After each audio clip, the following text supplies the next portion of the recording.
بسم اللہ الرحمن الرحیم۔ صحیح بخاری حدیث نمبر 205۔ جعفر بن عمرو اپنے باپ سے روایت کرتے ہیں کہ میں نے رسول کریم صلی اللہ علیہ وآلہ وسلم کو اپنے امامے اور موزوں پر مسح کرتے دیکھا۔ اس کو روایت کیا معمر نے یحییٰ سے، وہ ابو سلمہ سے، انہوں نے عمرو سے مطابقت کی اور کہا کہ میں نے رسول اللہ صلی اللہ علیہ وآلہ وسلم کو دیکھا، آپ واقعی ایسا ہی کیا کرتے تھے۔ صحیح بخاری حدیث نمبر 206۔ مغیرہ کہتے ہیں کہ میں ایک سفر میں رسول کریم صلی اللہ علیہ وآلہ وسلم کے ساتھ تھا، تو میں نے چاہا کہ وضو کرتے وقت آپ کے موزے اتار ڈالوں۔ آپ نے فرمایا کہ انہیں رہنے دو، کیونکہ جب میں نے انہیں پہنا تھا تو میرے پاؤں پاک تھے، یعنی میں وضو سے تھا۔ پس آپ صلی اللہ علیہ وآلہ وسلم نے ان پر مسح کیا۔ صحیح بخاری حدیث نمبر 207۔ رسول کریم صلی اللہ علیہ وآلہ وسلم نے بکری کا شہ نہ کھایا، پھر نماز پڑھی اور وضو نہیں کیا۔ صحیح بخاری حدیث نمبر 208۔ جعفر بن عمرو بن امیہ نے اپنے باپ عمرو کو خبر دی کہ انہوں نے رسول اللہ صلی اللہ علیہ وآلہ وسلم کو دیکھا کہ آپ بکری کے شانہ سے کاٹ کاٹ کر کھا رہے تھے۔ پھر آپ نماز کے لیے بلائے گئے تو آپ نے چھری ڈال دی اور نماز پڑھی، نیا وضو نہیں کیا۔ صحیح بخاری حدیث نمبر 209۔ سوید بن نعمان رضی اللہ تعالی عنہ نے خبر دی کہ فتح خیبر والے سال وہ رسول کریم صلی اللہ علیہ وآلہ وسلم کے ساتھ صحبہ کی طرف، جو خیبر کے قریب ایک جگہ ہے، پہنچے۔ آپ صلی اللہ علیہ وآلہ وسلم نے عصر کی نماز پڑھی، پھر ناشتہ منگوایا گیا تو سوائے ستو کے اور کچھ نہیں لایا گیا۔ پھر آپ نے حکم دیا تو وہ بھگو دیے گئے۔ پھر رسول کریم صلی اللہ علیہ وآلہ وسلم نے کھایا اور ہم نے بھی کھایا۔ پھر مغرب کی نماز کے لیے کھڑے ہو گئے، آپ نے کلی کی اور ہم نے بھی۔ پھر آپ صلی اللہ علیہ وآلہ وسلم نے نماز پڑھی اور نیا وضو نہیں کیا۔ صحیح بخاری حدیث نمبر 210۔ حضرت میمونہ زوجہ رسول صلی اللہ علیہ وآلہ وسلم نے بتلایا کہ آپ صلی اللہ علیہ وآلہ وسلم نے ان کے یہاں بکری کا شانہ کھایا، پھر نماز پڑھی اور نیا وضو نہیں فرمایا۔ صحیح بخاری حدیث نمبر 211۔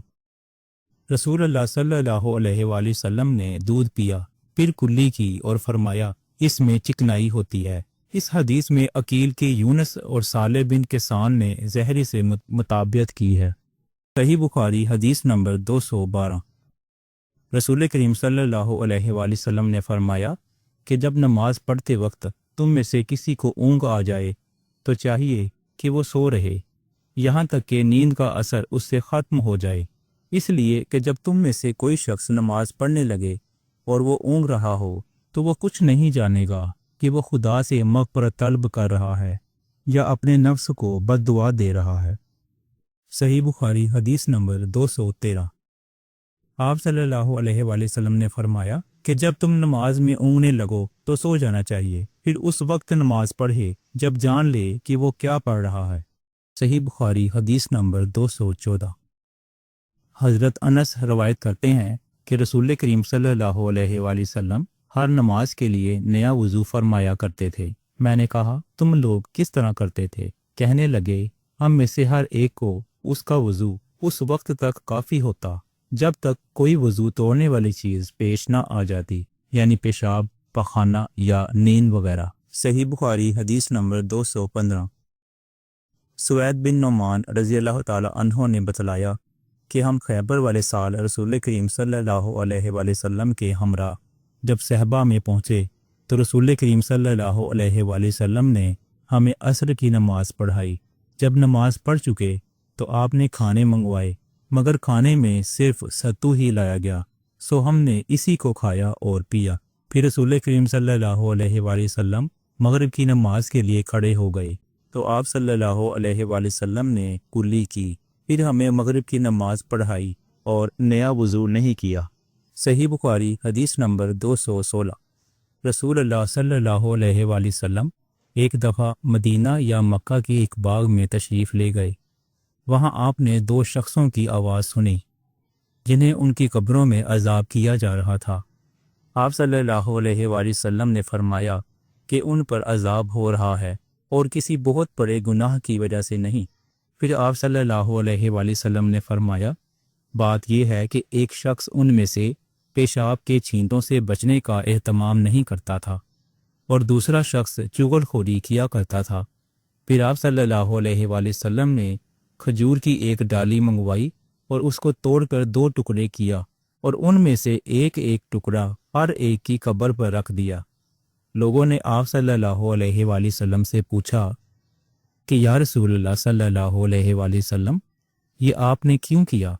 آپ صلی اللہ علیہ وآلہ وسلم نے فرمایا، اس لیے کہ جب تک یہ ڈالیاں خشک ہوں شاید اس وقت تک ان پر عذاب کم ہو جائے۔ صحیح بخاری حدیث نمبر 217۔ انس بن مالک رضی اللہ تعالی عنہ روایت کرتے ہیں کہ رسول کریم صلی اللہ علیہ وآلہ وسلم جب رفع حاجت کے لیے باہر تشریف لے جاتے تو میں آپ کے پاس پانی لاتا، آپ اس سے استنجا فرماتے۔ صحیح بخاری حدیث نمبر 218۔